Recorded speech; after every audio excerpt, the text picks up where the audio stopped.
So we're here today in St. Lucia with members of the OECS giving a training on emergency supply chain preparedness. This is a training that is being sponsored by USAID and given in collaboration with implementing partner PSM. We are looking very specifically across the entire emergency supply chain, so starting from people and processes all the way through commodity planning, transport, logistics, waste management, and also specifically looking at, after the emergency has happened, transitioning back to the routine situation. The members of the OECS are here today to learn what they can do in this instance to support their member states in their planning for emergencies.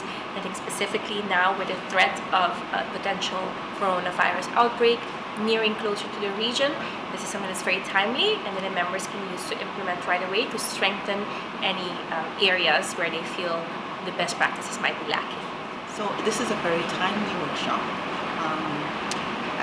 There was a regional workshop held last May in Jamaica, of which 4 of our member states participated, and 3 of those member states, along with the OECS as a commission, made requests for specific training to be done in each of those countries and at the commission on the regional level. So this is the outcome of that.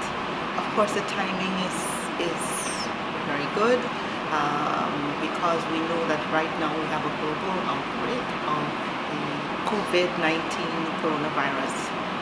And so this process is certainly can help us with that outbreak, but certainly with other outbreaks that we have that come up in the region with emerging diseases, things like Zika, chikungunya, outbreaks we have post-disaster, etc. This training will help with all of those.